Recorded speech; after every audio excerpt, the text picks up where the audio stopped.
नमस्कार सर्वांना. आज बनवणार आहे मी चमचमीत झणझणीत असा खेकड्याचा रस्सा. त्यासाठी ना 5 खेकडे आणलेले, ते साफ करून आणलेत आता तिकडनंच येताना. खेकड्याच्या नांग्या काय मी ठेचून नाही घेणार आता. न ठेचता पण याच्यावर रश्श्यात छान चव उतरते, म्हणून मी आता तशाच ठेवणार आहे. खेकडे साफ करून घेतलेले. आता कढईमध्ये 1.5 पळी तेल टाकायचे. अद्रक लसूण कोथिंबीरीचं वाटण करून घेतलंय मी. ते मोठा चमचा टाकून घेणार आहे आणि 1 मिनिटासाठी परतवून घ्यायचे. आता कांदा खोबऱ्याचं वाटण टाकायचे 2 चमचे.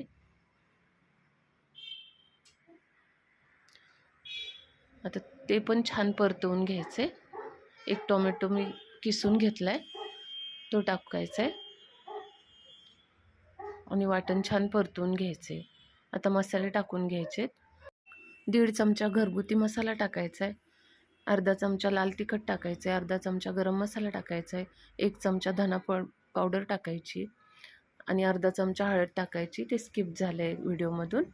आणि छान परतवून घ्यायचे. आता खेकडे टाकून घ्यायचेत. ते पण मस्त परतवून घ्यायचे. आता खेकडे शिजायला थोडा वेळच लागणार आहे, म्हणून याच्यामध्ये पाणी मी 1 तांब्या भरून टाकणार आहे. तर अर्धा तास किंवा 35 मिनटं लागतील हे शिजायला. 35 मिनटात हे छान शिजून होतात. चवीपुरतं मीठ टाकायचे. आता हे मोठ्या गॅसवरच शिजवायचे.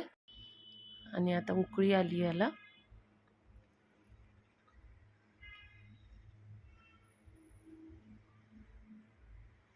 उकळी आली भाजीला. एकदा मिक्स करून घ्यायचे आणि आता गॅस बारीक करून घ्यायचा, म्हणजे त्याला छान तेल सुटेल. तयार झाली आता आपली भाजी. जास्ती घट्ट पण नाही, जास्ती पातळ पण नाही, अशी लपतपीत भाजी झाली. असा खेकड्याचा रस्सा चपातीसोबत पण छान लागतो आणि भाकरीसोबत पण छान लागतो. एकदा नक्की करून बघा. रेसिपी आवडली असल्यास लाईक करा, शेअर करा, सबस्क्राईब करायला विसरू नका. धन्यवाद.